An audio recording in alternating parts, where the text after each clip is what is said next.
Comme d'hab. Hello Steve. Ça va mon gars, en forme, bien commencer l'année? Ouais, ouais, bah sur les chapeaux de roue quoi, hein. Quand tu as un enfant à la maison, quand tu as différentes activités en fait qui s'entrecroisent, bah tu essaies de trouver du temps quoi. Mieux, tu fais au mieux. C'est Et ça. alors aujourd'hui, on parle, c'est le premier podcast de l'année, les amis. Bon, vous êtes plusieurs à m'avoir dit que ces podcasts, ils vous amenaient beaucoup de connaissances. Donc, merci pour vos retours, c'est toujours sympa. Puis j'insiste, n'hésitez pas à prendre rendez-vous avec Manu parce que là, il vous donne des conseils comme ça, mais pour aller plus loin, pour avoir plus de, comment dire, de précision et puis plus loin en fait dans le suivi, n'hésitez pas à prendre rendez-vous. Croyez-moi, vous ne serez pas déçus. C'est cas par cas aussi quoi. Ça veut dire que on est Exactement. tous à peu près différents quoi. Et puis en étant différents et puis en ayant à ce moment-là des problématiques qui peuvent être différentes ou des objectifs qui sont différents, bah, c'est vrai que quand on précise et puis on individualise la prise en charge, bien évidemment les résultats ils sont meilleurs quoi. Et on peut pas se D'ailleurs, dire qu'on fait la même prise en charge que pour son voisin ou prendre le même complémentaire que son voisin et autres, c'est pas adapté quoi. je donne un exemple. Il y a une personne que j'avais amenée chez toi qui commençait à avoir des pertes de mémoire. Elle est venue chez toi, tu lui as fait un bilan, tu lui as conseillé de prendre divers suppléments. Elle n'a plus de trou de mémoire. Tu te rends compte. Enfin, je sais pas si Ouais, tu te rends compte à quel point cette personne, je te jure, elle est tellement heureuse. Elle commençait même à se dire, purée, mais j'ai pas Alzheimer, etc. Bref, pour la faire rapide, elle a plus de trou de mémoire. Juste avec, enfin, juste, pas juste, hein, mais avec un accompagnement, enfin, le bilan que tu as fait. prise en Les- charge adaptée quoi, ouais, c'est ouais, ça. donc, Prise en charge franchement, adaptée. c'est juste incroyable ce qu'on peut faire avec la nutrition, les amis. Juste Complètement, incroyable. complètement, c'est vrai. Aujourd'hui, on parle d'un sujet. On est en train de faire un challenge là qui s'appelle la pyramide glycémique. On est 70 personnes là à suivre ce challenge. L'idée à travers ce challenge, c'est d'être stable au niveau de la glycémie, puis d'éviter justement les pics qui nous font des fois sauter de la nourriture ou des fois être fatigué, avoir un peu des coups de barre, etc. Bref, à travers ce challenge, on a pas mal de questions. Et puis je me suis dit, pourquoi pas faire un petit podcast court, rapide, où Manu pourrait répondre à quelques questions. Et le sujet du jour, c'est un sujet qui va vous intéresser, c'est que faire quand on va au supermarché pour ne pas se faire avoir par les étiquettes et comment choisir ces aliments parce que des fois, on est un peu perdu par le marketing qu'ils mettent autour, le packaging qui nous font passer des aliments super sains alors qu'ils ne sont peut-être pas sains. Est-ce que déjà, de manière comme ça générale, est-ce que tu as peut-être des conseils à nous donner quand on va faire ces courses et par rapport aux étiquettes qu'on peut voir et aux produits? Oui, en fait, il faut comprendre que l'agroalimentaire a beaucoup de droits et dans ces droits-là, en fait, ils piochent dedans pour pouvoir, bien sûr, attirer la clientèle. Imaginons que si vous prenez des biscuits, on va dire, je suis pas en train de dire que les biscuits sont bons ou sont mauvais actuellement, je suis juste en train de parler en fait du packaging avec lequel on va le fabriquer. Imaginons dans le biscuit, on va dire fait à l'ancienne ou fait comme ma grand-mère le faisait ou autre. Ça, c'est des terminologies qui sont pas protégées. Ouais, C'est-à-dire qu'en fait, fait à l'ancienne, en soi, pour une personne, elle va comprendre que fait à l'ancienne, ça veut dire que on le fait avec des vieux produits, on le fait avec des produits qui sont sains. Mais en fait, finalement, il n'y a pas de protection sur fait à l'ancienne. ouais, C'est-à-dire ouais. qu'il n'y a pas de réglementation. S'il n'y a pas de réglementation, on peut écrire fait à l'ancienne et finalement mettre aucun produit sain dans le produit qu'on va consommer, mais la personne, elle pense qu'elle achète quelque chose de sain vu que c'est écrit fait à l'ancienne ou fait comme chez ma grand-mère, ou mettre en fait une image sur l'étiquette d'une grand-maman en train de cuisiner, comme on peut trouver ça dans différents produits lactés ou dans différents yogourts ou des choses comme ça. D'accord? Déjà, il ne faut pas se faire avoir par l'étiquette et puis le texte qu'ils mettent sur le package, quoi. Complètement. Ça, c'est une première chose. Une deuxième chose aussi, c'est finalement, c'est qu'on prend à ce moment-là le produit qu'on veut consommer et qu'on regarde un peu dans le descriptif du produit, à ce moment-là, qu'est-ce qu'ils ont rajouté. Il faut savoir que pour pouvoir augmenter le poids de différents produits, on va rajouter différents excipients. Comme bêtement, on va rajouter beaucoup de sel dans des produits pour que le sel retienne de l'eau dans le produit. Et à ce moment-là, le produit il pèse plus lourd. D'accord? Comme dans des chips, par exemple, comme dans des oléagineux, comme on va dire dans des produits industriels, comme des plats pré-cuisinés industriels. On va rajouter en fait une quantité qui est 3 à 4 fois la quantité nécessaire de la normalité, en fait, de ce que vous faites à la maison, pour à ce moment-là augmenter le poids du produit. Bien sûr, en augmentant le poids du produit, ils peuvent vendre plus cher le produit. Ça, c'est une Les petits chose. malins. Les petits malins. On va dire aussi, on va dire le sucre. Tout bêtement, on ne pense pas à ça, mais dans différentes viandes séchées, on va retrouver à ce moment-là du sirop de glucose qu'on va rajouter, ou de la Même pour la maltodextrine viande séchée, où tu dis, mais ça, c'est un produit top, ils complètement, arrivent à ouais. mettre du glucose, Complètement. du sucre, Et quoi. finalement, si on rajoute du glucose dans de la viande séchée, on va Ouais, dire que la viande séchée, elle va augmenter en poids. Si ouais, elle augmente en poids, ça veut dire qu'on devra mettre moins de matières premières de base pour pouvoir à ce moment-là la vendre à un prix qui est plus conséquent, ouais. bêtement. Donc on se dit comment on va retrouver du… Mais vous allez me dire, ouais, mais la viande séchée, elle est plutôt salée. Oui, mais le sirop de glucose ne va pas engendrer que la viande, elle va être sucrée. Il va juste augmenter le poids à ce moment-là de la viande séchée, tout simplement. Aïe, D'accord? aïe, aïe. Ils sont forts, ils sont forts. Bien sûr, mais finalement, c'est du merchandising. Ouais, ouais, ouais. Vous prenez, si on continue dans la viande séchée ou autre, je ne dis pas que la viande séchée elle est mauvaise ou elle est bonne. Si on est à 150 grammes de viande séchée par semaine, ça, c'est un ratio pour l'adulte qui est tout à fait correct. Si on dépasse les 150 grammes de viande séchée par semaine, on a une majoration de tout ce qui est maladie cardiovasculaire ou maladie qui est colique ou cancer qu'on peut développer ou des choses comme ça. Mais 150 grammes, c'est un ratio qu'il ne faudrait pas dépasser. Par Ok, contre, on va rajouter dans tout ce qui est viande séchée et autres des choses qu'on appelle des nitrites. Les nitrites ou les nitrates, c'est à ce moment-là des exhausteurs de goût. Ça veut dire qu'ils vont majorer le goût de la viande séchée, on va dire, qu'on va retrouver ça dans le jambon cru, pardon, dans la viande séchée des grisons et autres. Et puis, c'est pour aussi pouvoir la sécher. On va dire le jambon, si vous prenez le jambon cru, normalement, la vraie couleur du jambon cru, il n'est pas rosé. Hein. Ça, c'est les ah, ça, nitrites et les c'est vrai, nitrates qui font ça. Ça veut dire qu'elle, normalement, elle doit être gris, voire brune. Au niveau visuel, elle est moins appétissante, finalement. oui, C'est parce quand tu qu'on… comprends, il n'y a personne qui l'achète, quoi. C'est ça, parce qu'on a été habitué à ça. Par contre, si on prendrait, il y a des viandes crues comme ça ou des jambons qui sont séchés au romarin et au thym ou à des bouillons de romarin et thym. Et ça, pour la santé, sont beaucoup meilleurs, on va dire, que Ouais, celles ouais, qui sont avec des nitrates et des nitrites qui sont excitants malheureusement au niveau cérébral. Ça veut dire que ça produit du glutamate malheureusement et que ça crée en fait du stress cérébral. Et ça, c'est pas exceptionnel. Ça, c'est pas ok. exceptionnel, quoi. D'accord? D'autres choses Donc, qu'on peut… ouais, Oui, ouais, vas-y, vas-y. dis-moi. D'autres Vas-y, choses vas-y, qui vas-y. peuvent être cachées, c'est quand vous prenez un produit, imaginons, on va dire, vous prenez des biscuits. Disons, vous voulez prendre des biscuits et autres, vous regardez en fait la composition de biscuits. S'il y a déjà plus que 4 ingrédients pour faire le produit en Ouais, soi, ça veut dire qu'on est déjà quand même, on commence à arriver dans un produit qui est ultra transformé. Quand on commence à voir des E quelque chose, des E430, des E072 ou des choses comme ça, il y a des fois des E qui sont intéressants qu'on peut retrouver dans, dans des soupes avec du curcuma ou des choses comme ça. Ça veut dire que c'est les épices qu'on a rajoutées dedans. Par contre, si on commence à voir des E quelque chose dans tout ce qui est les biscuits et tout ce qui est surtout des produits de conservation longue, on commence à arriver à des produits où qu'ils ont des exhausteurs de goût. Ça veut dire on a mis chimiquement un goût qui n'est pas naturel pour retrouver en finalité ce goût-là. Mais finalement, au lieu de mettre le fruit qui pourrait apporter ce goût-là, on va mettre un goût chimique pour apporter ce goût-là qui coûte moins cher que mettre le goût. Et ça, ouais. malheureusement, alors en goût, vous vous dites, ouais, mais c'est de l'abricot si c'est de l'abricot. Mais malheureusement, ça a un effet, ça a été démontré avec des études, qui majore l'envie de sucre au niveau dans la journée, qui Mais ça, augmente c'est intéressant ce que tu dis. C'est-à-dire que des fois, tu peux prendre un aliment que tu penses sain et puis il va amplifier la faim plus tard, quoi. complètement, ouais. Ouais, ouais, donc, mais c'est super important de justement prendre le temps de lire les étiquettes et comme on en parle maintenant parce que enfin, c'est bête, quoi. Tu dis, ah, ben, je prends ce truc, c'est super ça. En fait, tu comprends pas pourquoi tu as plus faim après, quoi. Finalement, dites-vous, votre panier alimentaire moyen, vous pourriez avoir un 80%, ça serait intéressant d'avoir un 80% de produits frais.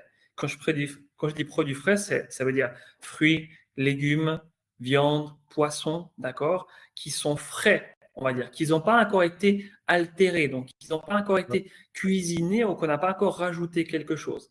Et le 20% qui reste, bien sûr, il y a le côté plaisir. Donc, si vous voulez à ce moment-là vous prendre ça va être des biscuits ou ça va être du chocolat. Plutôt, dirigez-vous vers du chocolat noir, on va dire minimum 65%, qui peut être votre côté sucré, on va dire.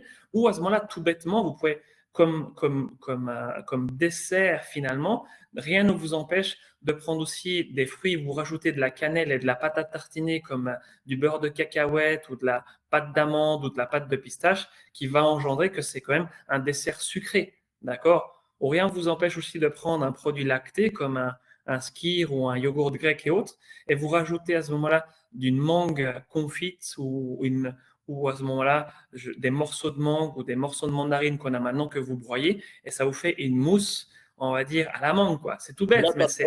as perdu les gens, tu sais, parce que les gens ils vont dire, oui, mais tout ce que tu dis là, c'est. Moi, je veux un croissant, je veux un millefeuille, quoi. Tu Alors, vois? ok.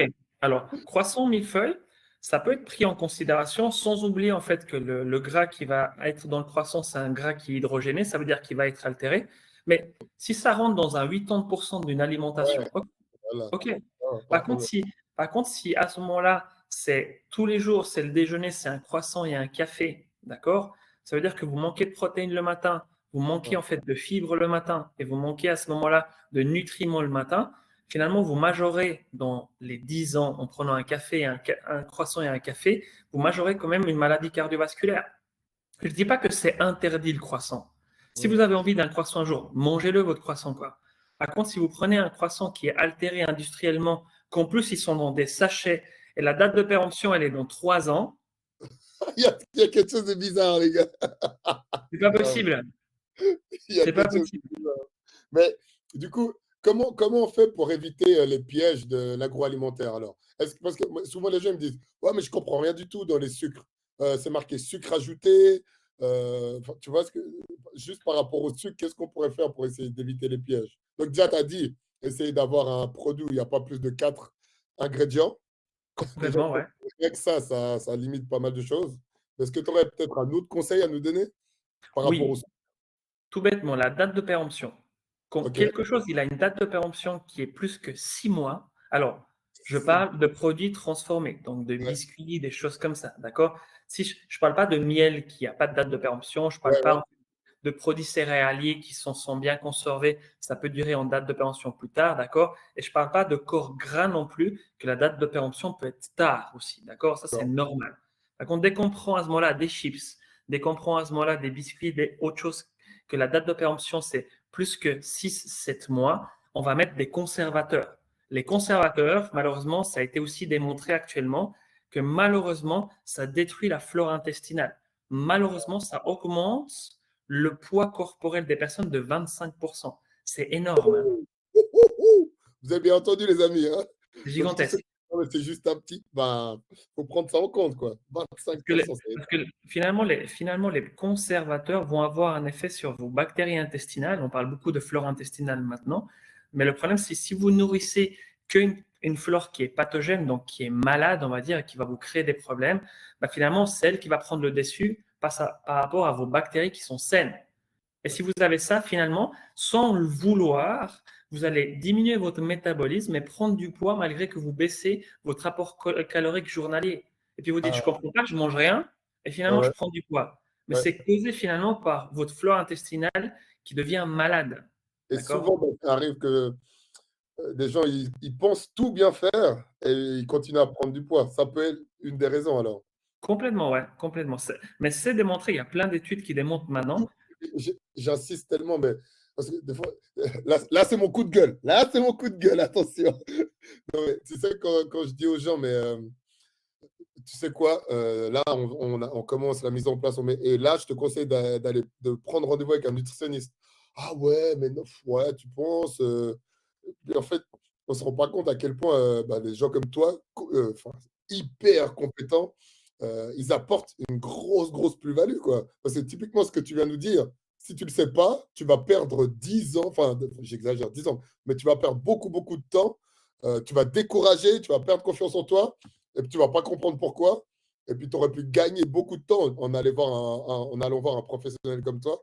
Puis des fois, j'ai l'impression que les gens, ils ont peur, enfin, ils ont de la peine à investir pour leur santé, quoi. Tu vois? Je sais pas, je C'est pense que tu dois le voir souvent, c'est- ça.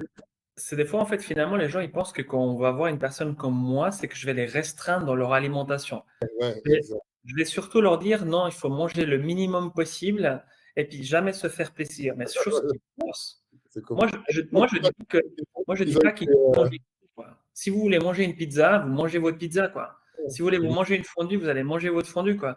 Finalement, ouais, c'est l'équilibre dans une semaine de ce que vous mangez, quoi. ouais, Finalement, tout est équilibre. Si finalement votre seule alimentation quotidienne, c'est des pâtes chinoises que vous réhydratez pour les manger, c'est sûr que vous allez manquer de plein de macronutriments, ça veut dire ouais, de nutriments nécessaires à votre organisme. Il ne faut pas oublier que votre organisme, c'est une machine, hein. Cette machine-là, quand vous roulez en voiture, vous allez quand même mettre de l'essence, quoi. Vous allez quand même mettre de l'huile, vous allez quand même gonfler vos pneus, quoi. D'accord? Il ouais, faut que votre voiture elle soit fonctionnelle pour aller sur l'autoroute, quoi. Par ouais, contre, exact. si vous roulez sur l'autoroute et vous dites non, mais je vais rouler qu'avec 3 pneus au lieu de 4, ça ne marche pas. Ça marche un petit peu, ça marche quelques mètres, quoi. Finalement, votre corps, c'est la même chose. Ouais, Votre corps, c'est votre machine que vous utilisez depuis que vous êtes né jusqu'à votre mort, quoi. ouais, Donc, ouais. finalement, conserver votre châssis, conserver vos organes, conserver votre machine vous permet de bien vieillir. Bien vieillir, ça veut dire de vous éviter ou vous éloigner de maladies, de maladies auto-immunes, de douleurs corporelles, de problèmes cognitifs, donc de perte de mémoire, d'Alzheimer, Parkinson et autres. Finalement, ils vous ont offert, votre maman et votre papa vous ont offert un corps pour toute votre vie. Et vous êtes responsable de ce qu'on vous a offert. Et puis après, souvent, ce qu'on remarque, c'est que les gens, ils attendent d'être au point de non-retour pour se Non, mettre. Et puis c'est dommage, quoi. Souvent, c'est complètement. ah ouais, là j'ai du diabète, ah là je vais engager quelqu'un pour m'aider. Alors que, s'imagine, tu avais fait ça il y a 10 ans avant, bah, tu aurais Mhm. évité plein de douleurs. Donc, enfin, tout ça pour dire que, après, on revient au sujet du sucre, mais Oui. euh, attendez pas le point de non-retour pour vous y mettre, quoi.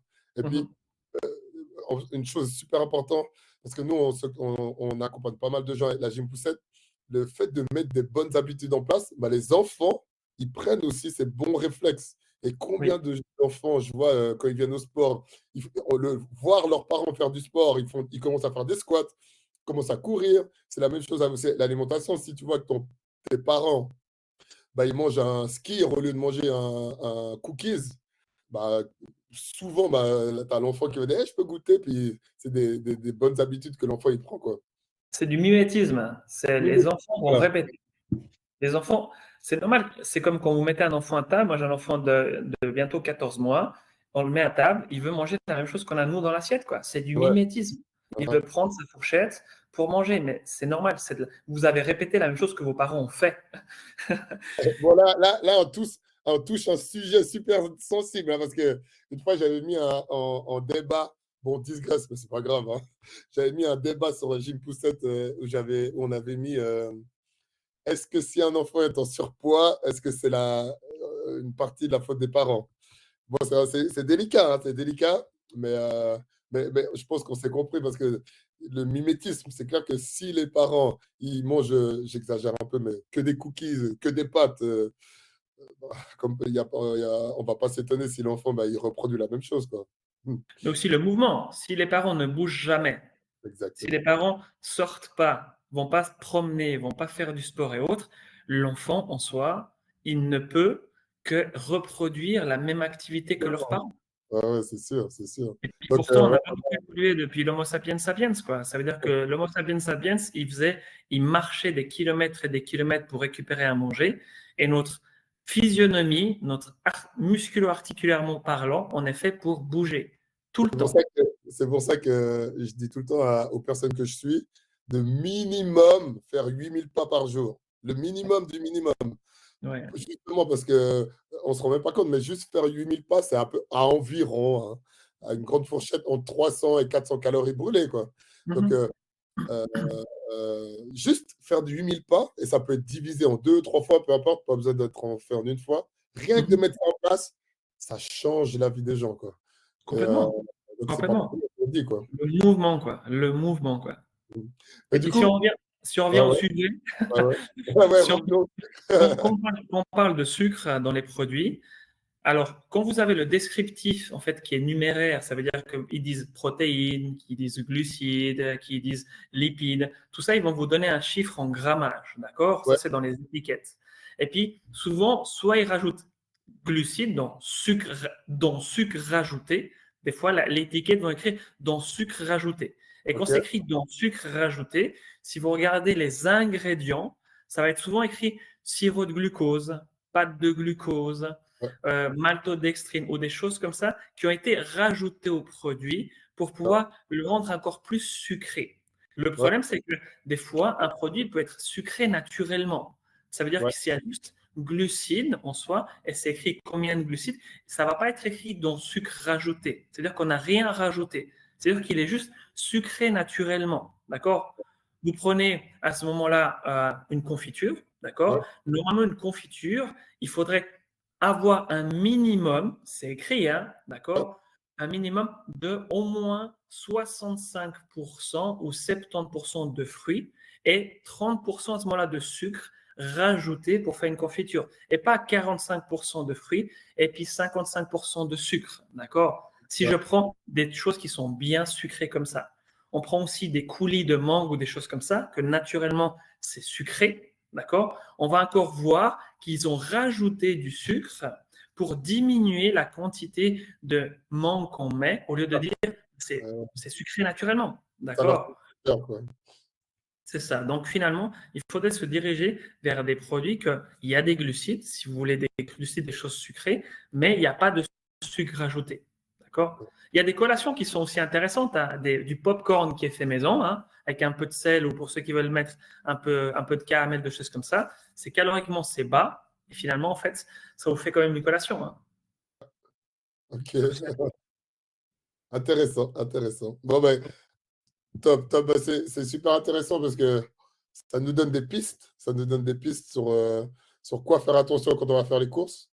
Comme tu as dit, on peut faire un résumé, mais pas plus que quatre ingrédients, voir au niveau des sucres ajoutés et puis surtout voir l'ordre des macronutriments, c'est ça, hein? Voir, Mhm. et puis voir que ce ne soit pas un produit avec une date de péremption au-delà de 6 mois, parce que là, comme tu disais, ça veut dire qu'ils ont rajouté beaucoup de cochonneries. Oui. Encore une dernière chose, peut-être, c'est dans les ingrédients qui sont inscrits, on va dire. Imaginons, vous prenez des produits qui sont en boîte, que bien sûr, il y a une période de conservation, comme imaginons, on prend les pois chiches, d'accord? Ouais, On prend les pois chiches, et puis le premier ingrédient, c'est pas pois chiche, mais c'est eau, entre guillemets, ou ouais, sirop de glucose, ou des choses comme ça. C'est-à-dire que le produit principal n'est pas la quantité ou n'est ouais, pas le produit qu'on retrouve finalement en quantité supérieure dans la boîte. Finalement, quand vous achetez quelque chose, il faut au moins que l'ingrédient principal, il soit inscrit en pole position, quoi. Si ouais, c'est le troisième ingrédient, ça veut dire que finalement, ils ont 1000 ingrédients, ils ont été obligés de le mettre, mais ils l'ont mis en fait au ratio le plus petit qu'ils avaient le droit de le mettre dans l'aliment fini, chose qui est impensable. aberrant, quoi. T'as Aberrant, quoi. pas le produit qui est marqué sur le paquet, quoi. C'est ça. C'est ça. Bon, bah, c'est cool. Franchement, ça nous donne des belles pistes. Je Mhm. répète, si vous avez besoin de plus, n'hésitez pas à le contacter. Mhm. Euh, vous ne serez pas déçus. Vous serez pas déçus. Et bon, on divague un peu, mais si euh,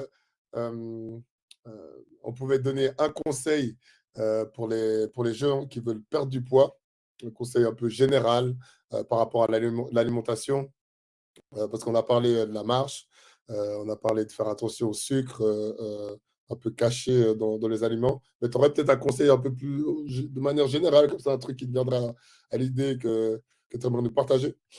Oui, c'est que les gens ils pensent souvent en fait que les protéines qu'on va retrouver dans différents aliments qu'on mange, elles sont faites pour faire que du muscle. Alors, les protéines ne sont pas faites que pour faire du muscle. Les Mhm. protéines sont surtout faites pour réparer du tissu et créer des hormones. Donc, souvent, j'ai remarqué chez quasiment la totalité de mes clients, d'accord, à part les sportifs d'élite, bien évidemment, mais quasiment la totalité de mes clients, on mange pas assez de protéines par jour. Ça veut dire des protéines, quand je dis protéines, ça veut dire c'est des produits laitiers, ça va être du poisson, ça peut être du poulet, ça peut être de la viande rouge, ça peut être des sardines, ça peut être des légumineuses qu'on va retrouver des protéines dedans. Et les gens, souvent, ils ont différents repas dans la journée, dont souvent le déjeuner, où ils n'apportent pas son quota de protéines pour pouvoir avoir finalement dans la journée la totalité de protéines nécessaires pour que son corps fonctionne. Sans parler de fabrication musculaire, je parle bien. D'accord. D'accord? Donc finalement, les gens, ils pensent que les protéines sont faites pour faire du muscle, et finalement, non. Les protéines sont faites pour faire réparer du tissu, créer des hormones. Et ça engendre que vous allez augmenter votre température corporelle. Plus vous augmentez votre métabolisme, ça veut dire plus vous augmentez l'activité de votre corps, mais de façon à qu'il brûle de l'énergie, et plus vous allez perdre du poids. D'accord? Plus vous devenez un ours polaire, ça veut dire que vous mangez rien, vous mangez que des salades et vous êtes tout le temps fatigué, et puis plus vous allez prendre du poids. Votre corps, c'est une centrale nucléaire. Ça veut dire que si vous avez sur 4 réacteurs, vous n'en avez qu'un qui fonctionne, malheureusement, vous allez mettre tout en réserve. Par contre, Ouais. si vous faites tourner les 4 réacteurs en unisson et de la même puissance, vous allez perdre du poids. Finalement, on pense souvent plus on enlève et puis plus on perd du poids. Et ça, c'est seulement une courte période. Il faut que votre corps, finalement, c'est une Ferrari, quoi. Vous n'allez pas mettre du diesel dans une Ferrari, quoi. D'accord? C'est de l'essence, hein, du V-Power ou de la 98, quoi. C'est Ouais, ouais. obligatoire. Ah, mais c'est parfait, parfait. C'est même le mot de la fin. Tellement c'était beau. Merci Manu. Et franchement, avec toutes les pistes que tu nous as données, déjà, les gens, ils ont déjà un plan d'action. Toutes les Mhm. personnes qui vont regarder ce podcast. Et si vous voulez aller plus loin, allez vers lui, vous ne serez pas déçus. Vraiment, j'insiste parce que je vois tellement de personnes qui ont la peine, à se lancer en pensant qu'ils ont des idées reçues, des fausses idées reçues. Donc, vous pouvez voir juste avec un petit podcast où on discute comme ça comment dire, les informations faciles à mettre en place qui nous livrent. Donc, ouais, ça vaut la peine. Ça vaut la peine. Merci beaucoup, mon gars. Merci à Euh, toi. on se voit tout bientôt.